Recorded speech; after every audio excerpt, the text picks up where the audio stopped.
साफ हो गया है। आगे बढ़ेंगे, बड़ी खबर आपको बता दें, पंजाब में कुदरत का कहर लगातार जारी है और बाढ़ की चपेट में पूरा पंजाब इस वक्त है। तस्वीरों में आप देख सकते हैं, बाढ़ से लाखों लोग प्रभावित हो गए हैं। क्या खेत खलियान और सड़कें तालाब में तब्दील हो चुके हैं। लोगों के घरों तक पानी पहुंच गया है। किसानों की फसलें बर्बाद हो गई हैं और प्रकृति की मार ऐसी है कि तमाम जिले पंजाब के इस वक्त कराह रहे हैं और बाढ़ की चपेट में पूरा का पूरा प्रदेश इस वक्त दिख रहा है। रावी सतलुज इस वक्त तबाही मचाते हुए आगे बढ़ रही है और पुल, ब्रिज, पुलिया सब यहां पर गिरते हुए नजर आ रहे हैं। कई सारे ब्रिज पर इस वक्त रूट को डाइवर्ट किया गया है, ब्रिज पर यातायात रोका गया है क्योंकि स्थिति ऐसी है कि कब ब्रिज ढह जाए रावी और सतलुज के कहर से और तमाम नदियों के उफनते हुए इस वक्त तबाही से, ये कोई नहीं कह सकता। आप देखिए, जो क्षेत्र इस वक्त नदियों किनारे हैं उन क्षेत्रों की स्थिति आप देखिए कैसे पूरी की पूरी तस्वीर इस वक्त बदलते हुए नजर आ रही है और गांव में इतना पानी भर चुका है कि लोगों का जीना मुहाल हो गया। लोग शिफ्टिंग करने के लिए भी यहाँ पर लोगों को सोचना पड़ रहा है। लोग यहाँ से लगातार पलायन कर रहे हैं, गांव से निकल रहे हैं कि कब पानी और भर जाए। खेतों से गुजरते हुए लोगों की तस्वीरें आपको दिखा रहे हैं। मुख्य मार्ग से संपर्क टूट चुका है पूरी तरह से। वहीं बाढ़ और बारिश के बाद पंजाब में तबाही का आलम यह है कि ग्राफिक के जरिए जरा समझते हैं कि क्या स्थिति है इस वक्त और कैसे यहां पर प्रशासन लोगों की मदद करने में जुटा हुआ है। आइए जरा जानते हैं। सभी 23 जिलों में बाढ़ की स्थिति है। 1655 गांव डूबे हुए हैं। 4.5 लाख लोग प्रभावित हैं। 1,48,000 हेक्टेयर में फसलें खराब हो चुकी है।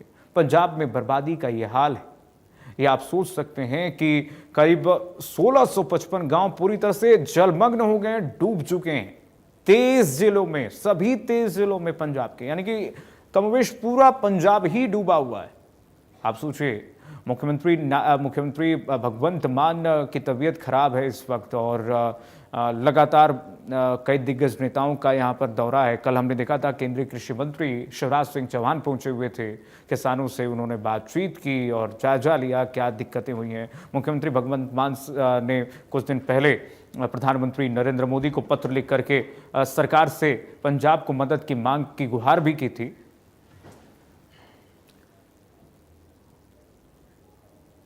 तो आइए आपको बताते हैं कि पंजाब के किस जिले में कितनी बारिश हुई है। जरा देखिए, बारिश से कैसी तबाही आई है वो भी जरा आपको दिखाते हैं। देखिए जरा, तरन तारण में नॉर्मल से 156% ज्यादा बारिश हुई है।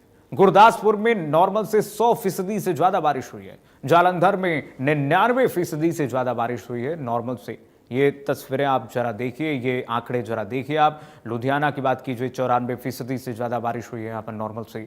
मोगा में नॉर्मल से 92% से ज्यादा बारिश हुई है। फिरोजपुर की यही स्थिति है, सामान्य से 87% ज्यादा बारिश हुई है। पठानकोट में भी सामान्य से 81% ज्यादा बारिश हुई है। अमृतसर की बात कीजिए जरा, यहाँ पर 45% ज्यादा बारिश हुई है सामान्य से। अगर देखें तो यहाँ अमृतसर की कमोवेश हालात कुछ कहीं ना कहीं सही है, लेकिन अगर बाकी अन्य जिलों की अगर आप ये आंकड़े देखेंगे, तस्वीर देखेंगे, पूरी तरह से बदलते हुए नजर आ रहा है। और ऐसे में कई गांव जो हैं करा रहे हैं। पंजाब के सभी 26 जिले इस वक्त इस स्थिति में हैं कि यहाँ पर सिर्फ और सिर्फ प्रकृति से ही लोग गुहार लगा रहे हैं कि कब ये स्थिति हटे, कब जलमग्न वाले इलाकों में स्थिति नॉर्मल हो, स्थिति जनजीवन सामान्य हो और लोगों की जनजीवन जो है वो पटरी पर है। ऐसे में प्रशासन से लगातार यहाँ पर अपील की जा रही है। केंद्र सरकार से भी पंजाब सरकार ने कहा कि यहाँ पर मदद की अब यहाँ पर जरूरत है। इस बीच कृषि मंत्री का दौरा और तमाम केंद्रीय मंत्रियों का दौरा, इस वक्त बॉलीवुड एक्टर्स भी उतर चुके हैं मदद के लिए पंजाब के लोगों के लिए। गुरदासपुर में लगातार मदद की जा रही है।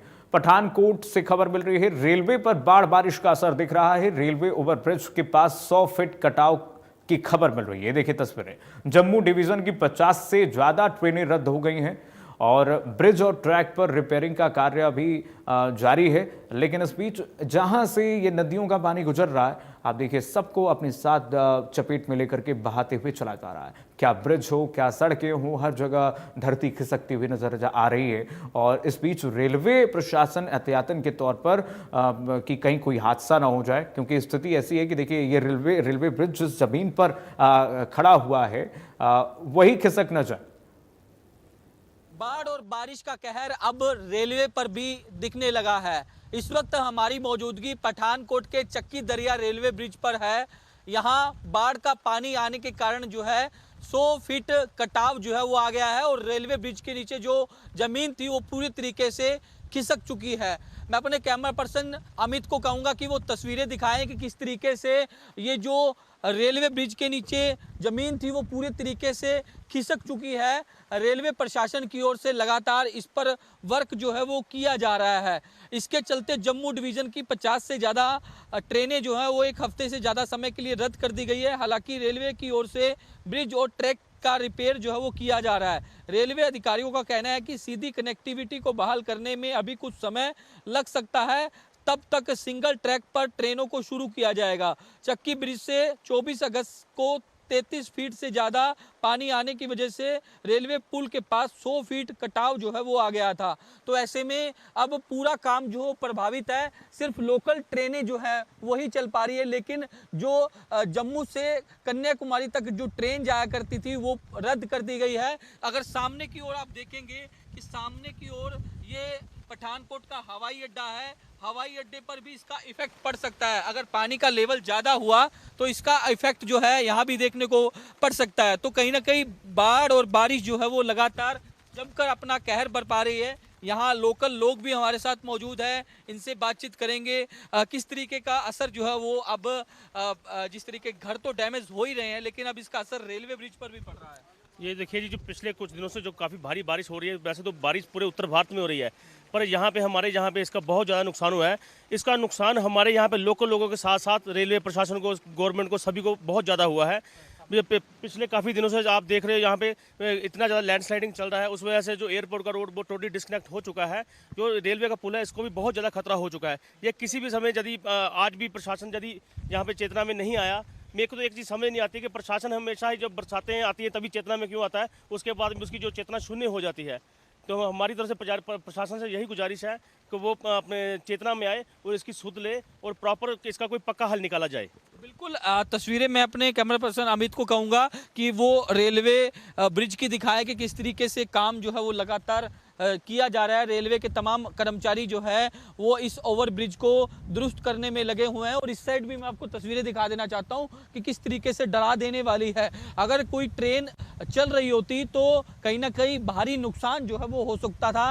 ये देखिए, तस्वीरें देखिए कि किस तरीके से 100 फीट कटाव जो है वो फिलहाल रेलवे ब्रिज के नीचे आ चुका है और लगातार पानी का लेवल भी जो है वो चक्की दरिया के अंदर बढ़ रहा है। और सामने जो है वो हिमाचल पुलिस की चौकी थी, उसे भी खाली करवा दिया गया है ताकि कोई अनहोनी ना हो। वो देखिए कि किनारे ही मिट्टी जो है वो लगातार खिसक रही है। अगर बारिश इसी तरीके से कंटिन्यू होती रही तो कहीं ना कहीं वो जो चौकी है वो भी पूरी तरीके से पानी के अंदर बह सकती है। तो इसीलिए अब कहीं ना कहीं पठानकोट के तमाम इलाके जो हैं वो पूरी तरीके से प्रभावित हो चुके हैं।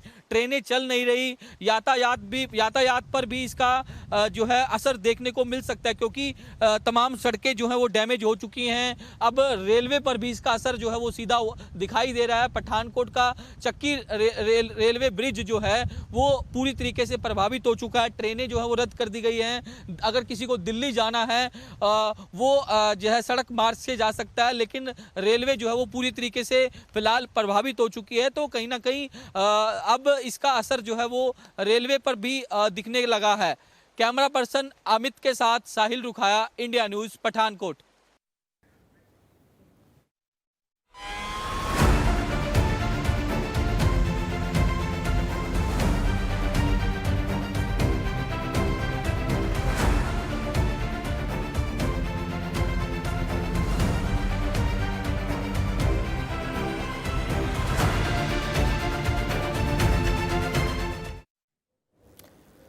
और बढ़ते हैं आगे, बात करेंगे अब दिल्ली की। दिल्ली में यमुना अभी भी खतरे के निशान के ऊपर है और खतरे के निशान से 2 मीटर ऊपर यमुना बह रही है। सुबह हथनी कुंड बैराज से फिर से पानी छोड़ा गया है।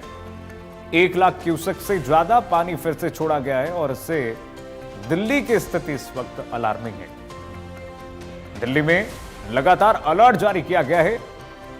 लगातार हथनी कुंड बैराज से पानी छोड़ा जा रहा है ताकि हरियाणा की जगहों पर, हरियाणा के कई जिलों में स्थिति आउट ऑफ कंट्रोल न हो जाए, क्योंकि अगर पानी नहीं छोड़ा जाएगा तो ओवरफ्लो हो जाएगी हथनी कुंड बैराज और उसके बाद स्थिति भयावह हो सकती है। इसलिए मजबूरन ये पानी छोड़ना पड़ रहा है। और ऐसे में जब दिल्ली की तरफ फरीदाबाद होते हुए ये पानी जब यमुना से आगे बह रही है तो यमुना की स्थिति विकराल रूप धारण करते हुए दिल्ली में प्रवेश कर रहे हैं और ऐसे में दिल्ली के कई इलाके इस वक्त डूबते हुए नजर आ रहे हैं। दिल्ली के कई इलाकों में अलर्ट जारी कर दिया गया है।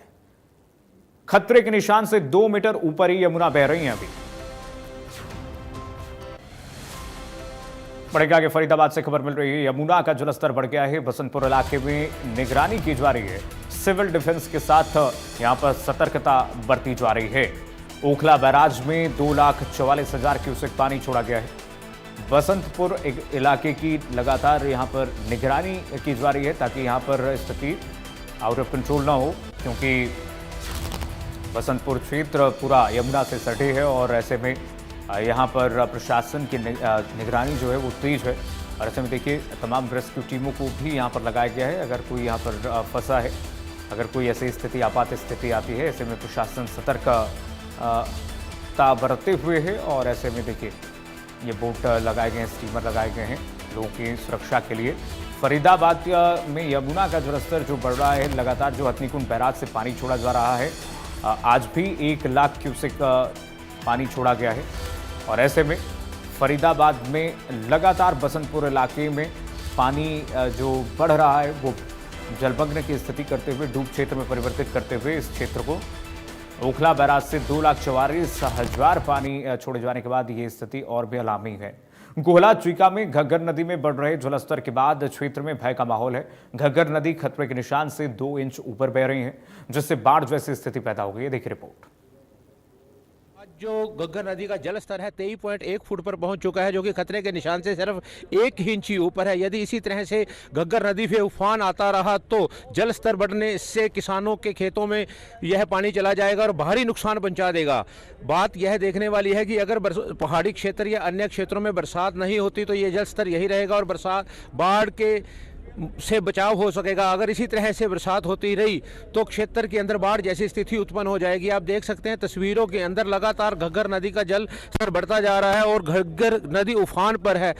लगातार बढ़ रहे इस उफान से क्षेत्र के लोगों में भय का माहौल भी बना हुआ है। लगता है कि यदि इसी तरह से, लोगों का कहना है कि यदि इसी तरह से घग्गर नदी का जल स्तर बढ़ता रहा तो भयंकर को नुकसान भारी हो सकता है। वही लोगों ने भी यही बताया है कि अगर घग्गर नदी का जल स्तर 23 तक ही रहता है तो पानी बाहर नहीं जाएगा और व्यवस्था ठीक रहेगी। यदि जल स्तर इससे ऊपर बढ़ता है तो व्यवस्था खराब हो जाएगी और गोला चीका क्षेत्र पानी में डूब जाएगा। गोला चीका से इंडिया न्यूज के लिए सुरेंद्र विधावन की रिपोर्ट।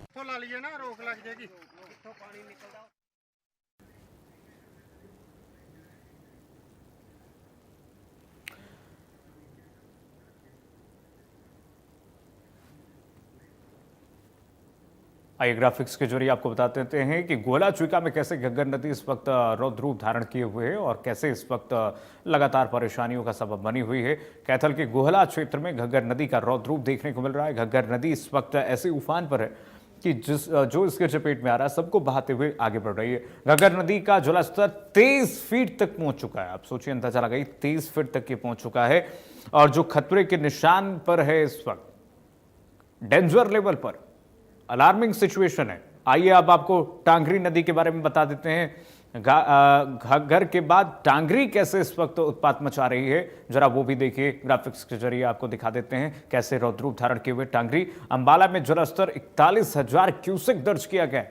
ये टांगरी तो और भयावह स्थिति में, कई इलाकों में 5-5 फीट तक पानी भर गया टांगरी की वजह से। टांगरी का उफान इस वक्त ऐसे कहर बरपा रहा है कि इसका जलस्तर बढ़ने की वजह से डूब क्षेत्र में इस वक्त लगातार लोगों की मुसीबतें आई हुई हैं। आइए टांगरी के बाद आपको बता देते हैं मारकंडा नदी कैसे रौद्र रूप धारण किए हुए है, जरा ये भी देखिए। कुरुक्षेत्र में देखिए जलस्तर 35,595 दर्ज किया गया है।